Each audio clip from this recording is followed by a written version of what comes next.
Assalamualaikum warahmatullahi wabarakatuh. Selamat pagi anandaku sekalian.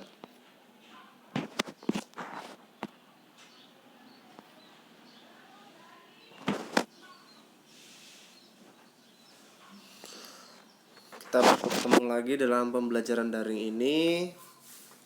Kali ini kita akan membahas mengenai bab 2. Maaf ya, ini salah penulisan. Bab 2, makna, kedudukan, dan fungsi peraturan perundang-undangan nasional. Jika di bab yang lalu kita membahas mengenai memahami kedudukan dan fungsi Pancasila, jadi Pancasila itu adalah hukum tertinggi yang ada di Indonesia, sumber hukum tertinggi yang ada di Indonesia. Kemudian diturunkan ke Undang-Undang Dasar. Nah, Undang-Undang Dasar ini tadi ngambilnya dari Pancasila. Makna, kedudukan, dan fungsi peraturan perundang-undangan nasional. Sebelum kita mulai pembelajaran pada pertemuan kali ini, marilah bersama-sama kita awali dengan bismillah. Bismillahirrahmanirrahim. Semoga apa yang kita pelajari bisa lebih bermanfaat untuk diri kita sendiri dan orang lain, khususnya bangsa Indonesia ya, karena di sini pendidikan Pancasila dan kewarganegaraan. Seluruh rakyat menggunakan hak pilihnya sesuai ketentuan Undang-Undang Dasar. Bagaimana makna, fungsi, dan kedudukan Undang-Undang Dasar Negara Republik tahun 1945 serta peraturan perundang-undangan lain dalam sistem hukum nasional. Baik, kita lihat tujuan pembelajaran.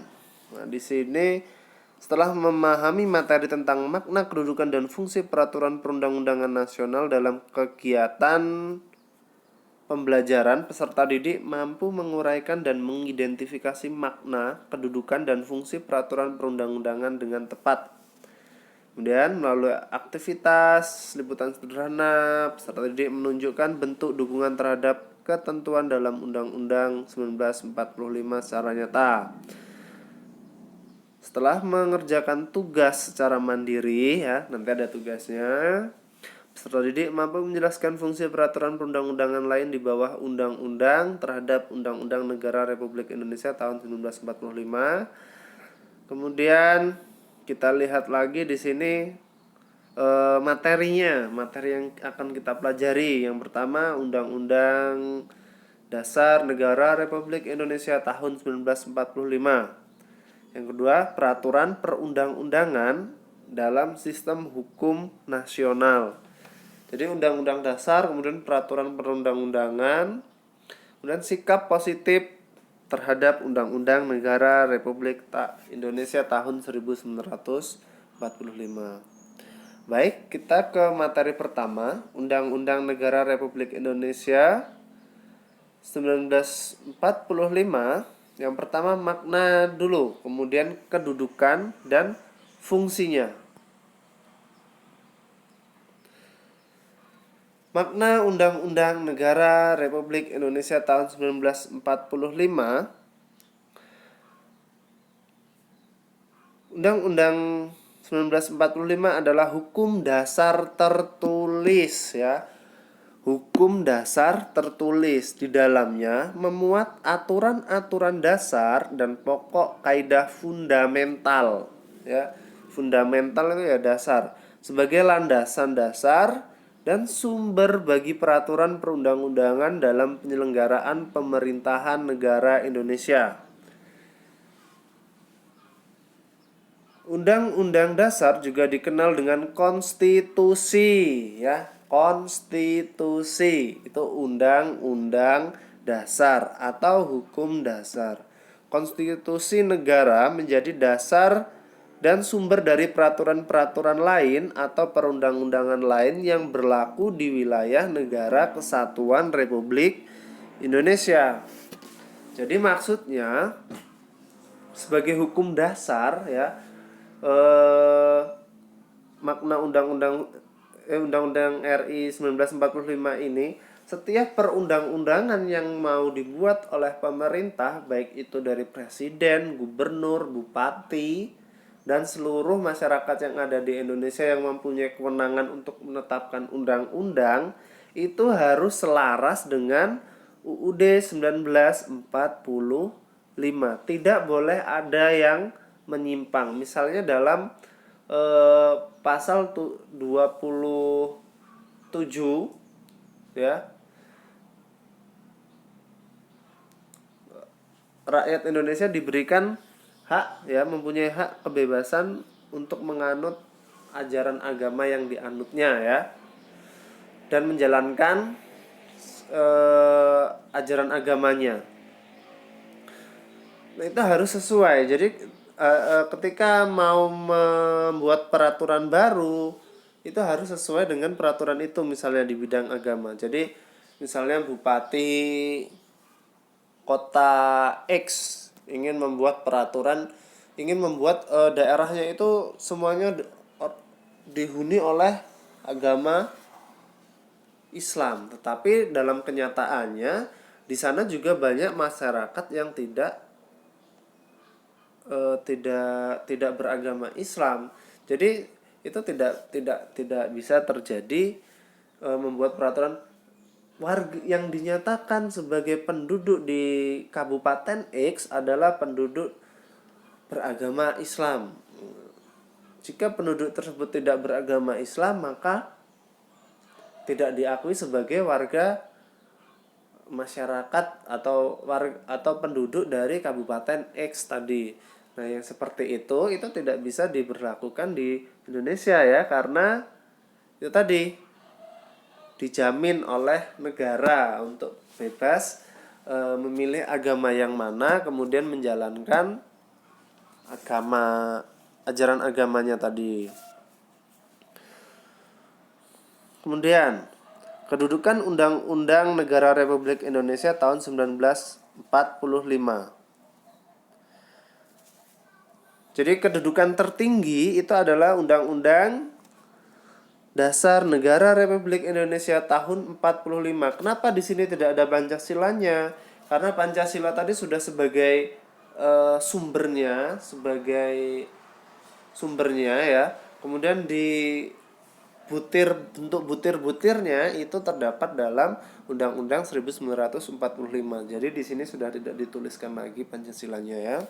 Jadi hukum tertinggi itu adalah Undang-Undang Dasar Negara Republik 45, kemudian di bawahnya ada ketetapan MPR, kemudian peraturan pemerintah, pengganti undang-undang atau undang-undang ya yang dibuat bersama presiden membuatnya bersama DPR itu.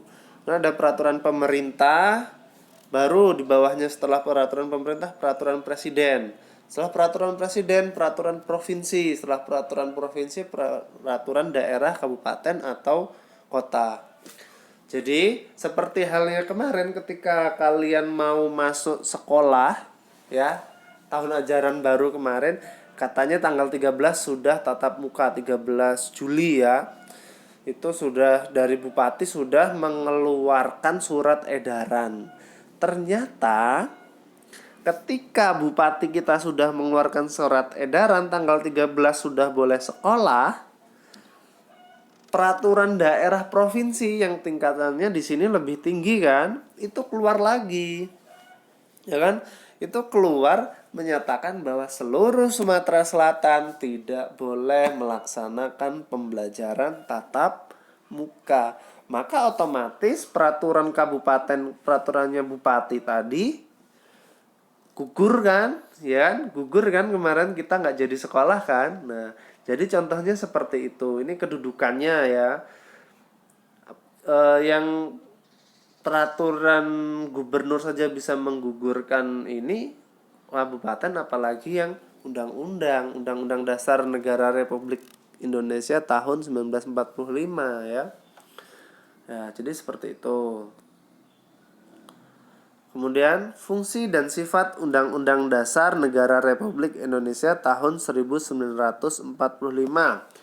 Terdapat beberapa fungsi. Yang pertama, sebagai alat kontrol. Maksudnya apa?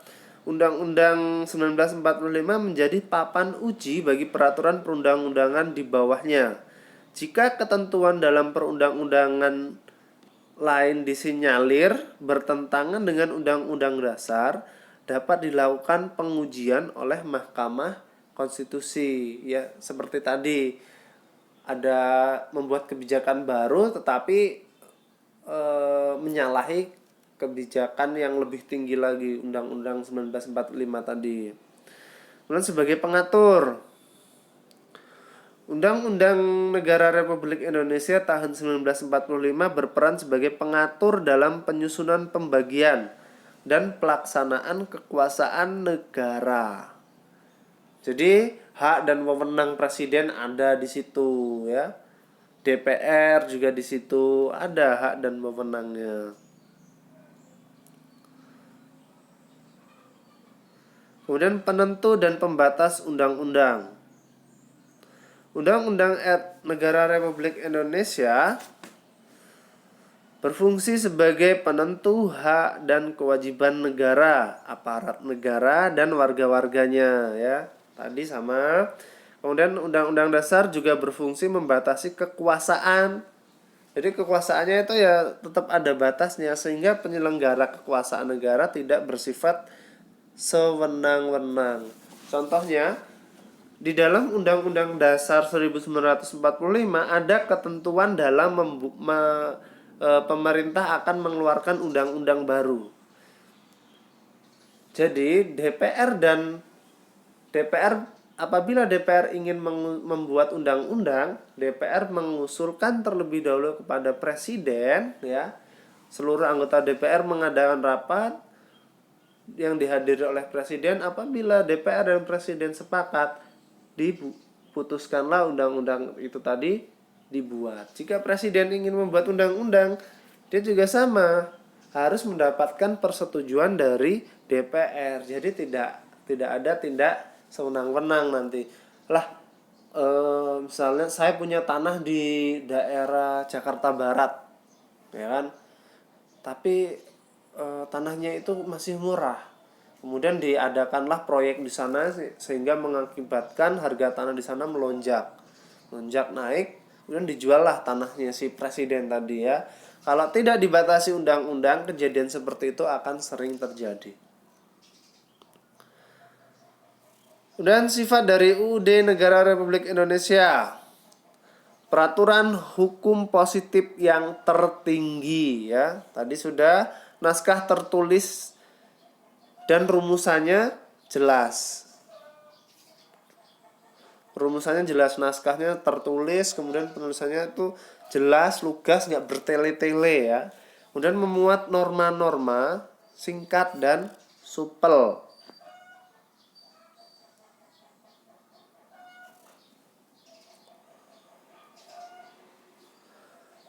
Peraturan perundang-undangan dengan sistem hukum nasional. Peraturan perundang-undangan nasional, kedudukan peraturan perundang-undangan lain di bawah UUD 1945, arti penting peraturan perundang-undangan lain di bawah UUD Negara Republik Indonesia tahun 1945. Nah, untuk pertemuan kali ini kita akan mempelajari poin A-nya saja dulu. Tadi menumbuhkan kesadaran terhadap Undang-Undang Negara Republik Indonesia tahun 45. Yang penting kita sudah tahu makna, kedudukan, dan fungsi dan sifatnya ya. Yang penting kita sudah belajar itu dulu. Untuk perundang-undangan lain kita akan pelajari di pertemuan berikutnya. Jadi mungkin itu saja. Marilah bersama-sama kita tutup dengan hamdalah. Alhamdulillahirabbil alamin. Saya Ri. Wassalamualaikum warahmatullahi wabarakatuh.